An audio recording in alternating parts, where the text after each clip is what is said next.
So, und jetzt schließen wir den Bogen nochmals und ich freue mich jetzt nochmals quasi Olivier sur Scène zu begrüßen und er wird hier Thesen präsentieren, 5 Thesen, meine Damen und Herren, über die Sie dann auch abstimmen werden online und über die wir dann ganz zum Schluss gegen 5 Uhr noch sprechen werden. Bitte, Olivier. Voilà, merci Fabiane.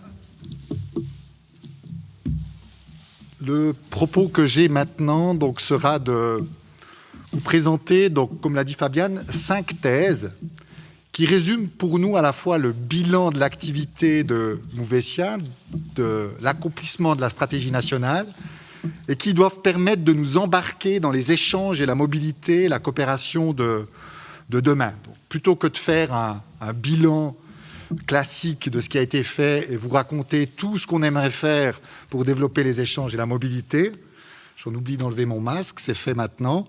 On va plutôt donc effectivement faire l'exercice de vous présenter un certain nombre de thèses pour lesquelles vous allez voter, vous allez pouvoir vous prononcer, débattre justement, donc, et qui sont des thèses qui pour nous vont nous permettre ou devraient nous permettre de franchir un pas essentiel au niveau des échanges et de la mobilité. Mais peut-être d'abord, avant de parler des thèses, vous présenter le décor. Voici ce décor. Le décor, c'est celui de la stratégie nationale avec cette fameuse vision que chaque jeune Suisse, chaque personne en formation devrait au moins, mindestens einmal, in ihrer Ausbildung, seiner Ausbildung, ein Austausch- oder Mobilitätsprojekt durchführen. Ce serait effectivement cette vision qui est au départ de la stratégie nationale. L'ambition, c'est de créer, derrière cette vision, une véritable culture des échanges et de la mobilité, ça a été dit, c'est-à-dire qu'on s'engage dans un projet d'échange ou de mobilité, non pas par hasard, non pas parce qu'on a le temps, mais parce que ça fait partie du programme de formation, parce qu'on estime que c'est une nécessité et que ça obéit finalement à un autre mindset que trop d'échanges ou de mobilité qu'on effectue donc aujourd'hui. Pourquoi cette vision, puis pourquoi finalement cette ambition? Parce que derrière, il y a une croyance, plus qu'une croyance, une foi, c'est que le système de formation, les compétences des personnes ont tout à gagner de ces échanges et de cette mobilité. Mouvessia travaille pour la qualité de la formation. Quand je dis Mouvessia, c'est-à-dire tous les acteurs en Suisse qui permettent de faire se réaliser des échanges de la mobilité, travaillent pour la qualité du système de formation, pour la qualité des compétences des personnes en formation et bien sûr pour l'ensemble du système éducatif et comment, à travers quelles mesures, eh bien justement des programmes ciblés, une offre, ça a été dit, la plus large possible et la plus adaptée possible à tous les publics. Voilà, ça c'est pour le décor. Voilà. Ensuite, alors, on se dit, mais voilà, est-ce qu'on joue pour de vrai? Spielt man echt in dieser Projekt? Est-ce qu'on est prêt à davantage de projets de coopération, donc, ou de mobilité? Est-ce qu'on est prêt à plus d'échanges? C'est la question qu'on peut se poser. Bien sûr, nous allons y répondre, Mouvessia, nous allons y répondre oui. Et oui, comment? Si on va dans certaines directions. Et les directions qu'on vous propose, il y a plusieurs facteurs, ça a été dit justement, qui peuvent avoir une influence sur les échanges et la mobilité. Mais certains pourraient avoir une influence très forte. Et on aimerait partager donc avec vous 5 idées, 5 thèses, voir comment vous réagissez. Vous pourrez voter pour ces 5 thèses. C'est des thèses qui ont déjà été énoncées dans le cadre des discours précédents. 5 thèses, effectivement, qui, pour nous, permettent à la Suisse de franchir un pas important. La première, c'est de dire qu'au niveau du secondaire 2, Sek 2, das heißt Allgemeine Bildung oder Berufsbildung, tous les jeunes devraient faire un échange ou une mobilité. Alors, pourquoi le secondaire 2? Parce que pour nous, le secondaire 2, c'est la fenêtre de mobilité idéale. Avant, on peut penser que c'est peut-être trop jeune, trop tôt. Le tertiaire, ça devrait être une évidence. On part du principe que tout le monde aurait la possibilité, s'il fait une formation tertiaire, mais tout le monde ne fait pas une formation tertiaire, mais ceux qui le font devraient pouvoir le faire. Donc, il faut miser sur le secondaire 2 pour essayer de systématiser, pour généraliser un projet d'échange ou de mobilité. Et selon nous, c'est réaliste parce qu'il y a énormément de jeunes lycéens qui le font. Ça a été dit, on est un peu plus en retard dans la formation professionnelle. Il y a un effort de rattrapage à faire. Mais voilà, cette première thèse, c'est de dire il faut qu'au niveau du secondaire 2, on mette le paquet pour développer davantage les échanges et la mobilité. Deuxième thèse, je les rappellerai tout à l'heure, est celle qui touche aussi les personnes en formation, c'est celle qui touche le public des enseignants. Alors le public des enseignants, vous allez me dire, c'est une évidence. Un enseignant qui a accompli un projet d'échange ou de mobilité, il aura d'autant plus de motivation, d'envie, plus tard d'en parler à ses élèves, pour qu'ils reproduisent cet échange, cette mobilité.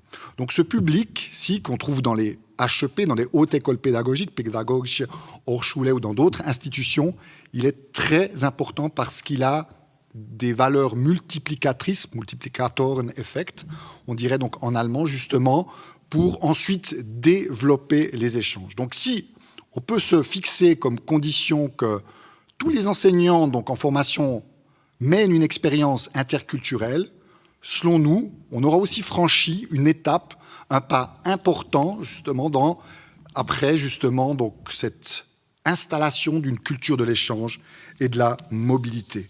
Et l'échange au niveau des enseignants, c'est aussi une manière de dire, quand on va voir ce qui se passe ailleurs, c'est aussi une manière d'aller chercher l'innovation, d'aller chercher l'échange de bonnes pratiques tel qu'il existe ailleurs. Troisième thèse, qui touche, elle, les institutions de formation. On parle plus ici des coopérations, c'est-à-dire des partenariats. La thèse dit que toute institution, toute école, en gros, devrait pouvoir au moins, donc, dans l'année, établir un contrat de partenariat ou un partenariat avec un autre établissement, que ce soit dans une autre région linguistique de Suisse ou à l'étranger, en Europe ou hors Europe. Parce qu'effectivement, ce type de partenariat, cela s'inscrit sur la durabilité. Lorsqu'on a un partenariat avec un autre établissement, d'autres établissements, c'est beaucoup plus facile après justement de développer des mobilités, des projets d'échange entre enseignants, entre élèves, entre directions de ces institutions. Donc, miser donc aussi sur les coopérations, c'est une manière, quelque part aussi, de développer les échanges, d'installer cette culture de l'échange et de la mobilité. Et c'est une manière aussi de favoriser l'excellence du système de formation, parce qu'ailleurs, à l'étranger, on va chercher ce qui est innovant, ce qui sont les bonnes pratiques, justement, pour améliorer son enseignement ou bien pour améliorer la conduite de son établissement. Quatrième thèse qui touche, il y a plusieurs questions qui sont déjà venues sur ce sujet, qui touche justement les institutions de formation également, c'est celle de la madame ou du monsieur, donc échange et mobilité dans tous les établissements. Alors ça peut être un madame, monsieur. Madame, monsieur, c'est l'image qu'on aimerait donc utiliser, ça peut être des bureaux, ça peut être des structures. Pourquoi c'est important? Parce qu'on voit depuis que les échanges existent, en tout cas depuis que Mouvesia existe, que la stratégie nationale a été mise sur pied, que partout où il y a une volonté claire de l'établissement, où il y a des bureaux, où il y a des personnes qui s'occupent de faciliter, de gérer ces échanges et cette mobilité, ça marche. Donc si on arrivait à faire en sorte, et là aussi l'effort, à notre avis, il est gérable, puisque beaucoup d'établissements donc, ont déjà soit des directions, soit des enseignants qui sont en charge de cette responsabilité, mais si on arrivait à systématiser cette madame ou cette monsieur échange et mobilité dans les institutions, eh bien on aurait franchi un pas essentiel, important, par rapport aussi justement donc, à l'établissement de cette culture et à la promotion de l'échange et de la mobilité. Et enfin, la dernière qui touche, elle, le système, ce serait de dire en Suisse, on devrait, comme on a d'autres fenêtres, comme on a d'autres semaines, comme on a d'autres journées, d'avoir une semaine nationale des échanges et de la mobilité. Pourquoi? Alors, pas simplement pour le côté symbolique du rituel annuel, de se dire chaque année on a cette semaine, c'est une bonne manière de rappeler que l'échange et la mobilité donc existent, mais aussi parce qu'une semaine, elle offre un espace-temps important, justement, où pendant laquelle, justement, des échanges peuvent avoir lieu. Alors, c'est surtout vrai pour l'école obligatoire, dans le sens où, justement, si la semaine 38, je dis ça au hasard, effectivement, c'est la semaine nationale des échanges de la mobilité, des établissements savent qu'ils peuvent organiser des échanges entre des établissements des différentes régions linguistiques de Suisse, puisqu'on parle plutôt d'une semaine nationale, voire même à l'international, si on arrive à connecter cette semaine avec d'autres journées telles que les Erasmus Days qui existent chaque année. Voilà, 5 thèses, 5 hypothèses ou hyperthèses, selon qu'on les appelle. Je les énumère, vous les avez donc ici sous cette slide, qui justement, pour nous, seraient des facteurs d'accélération, des facteurs de facilitation des échanges et de la mobilité. Elles n'ont pas la prétention d'être exhaustive. Es gibt vielleicht andere Thesen, die man gar nicht sieht hier. Vielleicht gibt es anderen. Das ist interessant, vielleicht Rückmeldungen von Ihnen oder Fragen in diese Richtung. Mais ces 5 thèses, effectivement, elles auraient pour nous, vu le bilan que l'on fait de l'activité des échanges de la mobilité, elles auraient un impact fort sur le système. Alors ce qu'on va vous demander de faire maintenant, c'est justement de voter pour ces différentes thèses durant cette conférence, jusqu'au terme de la conférence. On présentera donc à la fin les résultats. Vous avez un bouton qui, sur le streaming, vous pouvez appuyer justement pour voter sur ces différentes thèses. Et puis, nous dire avec nous, ensemble, est-ce que finalement, ce social change qu'on aimerait donc installer donc en Suisse, est-ce qu'il est réaliste, est-ce qu'il est possible, est-ce qu'on va dans la bonne direction donc à travers ces thèses? Parce que l'objectif, la finalité, c'est celle que vous pouvez lire sur la dernière slide de cette présentation, c'est qu'à un moment donné, on ne doit plus justifier pourquoi on fait un échange, mais qu'on doit justifier pourquoi on n'en a pas fait durant sa carrière. Et avec finalement cette citation ou ce résultat, on aurait atteint à la fois les objectifs de la vision, la stratégie nationale et cette culture de l'échange et de la mobilité.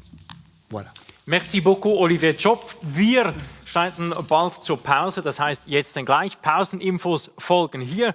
Was könnt ihr tun? Wir haben ein wenig Verspätung, aber nur ein wenig. Es bleibt Zeit, zum Beispiel Treffpunkt pro Bildungsstufe über Buttons unterhalb des Streams. Den sehen Sie auf dem Stream. Movetia-Mitarbeiter stehen für Fragen zur Verfügung. Zusätzlich, es gibt das neue Spiel Generateur de Microaventure, wird vom Projektteam vorgestellt. Lassen Sie sich das nicht entgehen. Es gibt auch Spielentwickler, Gamification-Experten, die werden dort sein.